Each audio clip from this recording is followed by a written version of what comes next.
ଯେଉଁ ପିଲାମାନେ state scholarship ଅନ୍ତର୍ଗତ ଯେକୌଣସି ସ୍କଲାରସିପ୍ ଯେପରିକି ପୋଷ୍ଟ ମେଟ୍ରିକ୍ ହେଉ କିମ୍ବା ଇ ମେଧାବୃତ୍ତି ହେଉ ଲେବର କାର୍ଡ଼ ହେଉ କିମ୍ବା ଶହୀଦ ମେଧା ସିଂ ହାତ ଖର୍ଚ୍ଚ ସ୍କିମ୍ ହେଉ ଏପରି ଯେକୌଣସି ଆପଣ ସ୍କଲାରସିପ୍ ଆପ୍ଲାଏ କରୁଛନ୍ତି ସେହି ପିଲାମାନଙ୍କ ପାଇଁ ଅତ୍ୟନ୍ତ ଖୁସି ଖବର ଆସିଯାଇଛି।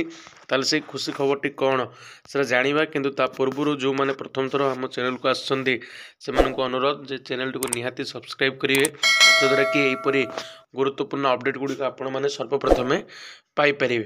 ତେବେ ଚାଲନ୍ତୁ ଜାଣିବା ଖୁସି ଖବରଟି କ'ଣ।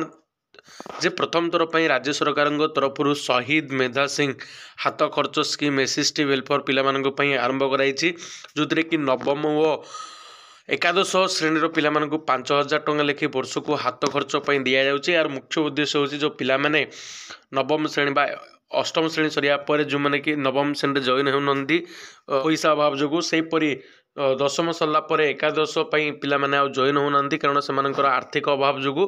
ସେଥିପାଇଁ ସରକାର କ'ଣ କରିଛନ୍ତି, ଗୋଟେ ଉଦ୍ୟମ ଚେଷ୍ଟା କରିଛନ୍ତି ଯେଉଁଥିରେ କି ଶହୀଦ ମେଧା ସିଂ ହାତ ଖର୍ଚ୍ଚ ନାମରେ ଗୋଟେ ନୂଆ ସ୍କଲାରସିପ୍ ଯୋଜନାର ଆରମ୍ଭ କରିଛନ୍ତି ଏବଂ ପିଲାମାନେ ସେଥିରେ ଆପ୍ଲାଏ ମଧ୍ୟ କରିଥିଲେ, ଯେଉଁଥିରେ କି ଆଜି ତା'ର ପ୍ରଥମ କିସ୍ତି ବା ପ୍ରଥମ ପଇସା କ'ଣ ହେବ ପିଲାମାନଙ୍କ ଖାତାକୁ ଯିବ।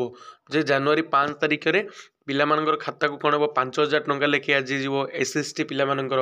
ଏବଂ ଅନ୍ୟ ଯେଉଁ ପିଲାମାନେ ରହିଲେ ପୋଷ୍ଟ ମେଟ୍ରିକ୍ ସ୍କଲାରସିପ୍ ସେଇଟା ତୁମର ଫେବୃଆରୀ ମାସ ଲାଷ୍ଟ ମାର୍ଚ୍ଚ ମାସ ଫାର୍ଷ୍ଟ ସୁଦ୍ଧା ତୁମର ସମସ୍ତଙ୍କର ସ୍କଲାରସିପ୍ ପଇସା ଆସିଯିବ। ଏବଂ ଯେଉଁଦିନ ସ୍କଲାରସିପ୍ ପଇସା ଆସିବ ସେଦିନ ମୁଁ ଆପଣମାନଙ୍କୁ ଅପଡ଼େଟ୍ କରିଦେବି। ସେଥିପାଇଁ ନିହାତି ଭିଡ଼ିଓଟିକୁ ଲାଇକ୍ କରନ୍ତୁ, ଚ୍ୟାନେଲକୁ ସବସ୍କ୍ରାଇବ୍ କରନ୍ତୁ ଓ ପାଖରେ ଥିବା ବେଲ୍ ଆଇକନ୍ଟିକୁ ନିହାତି ପ୍ରେସ୍ କରନ୍ତୁ।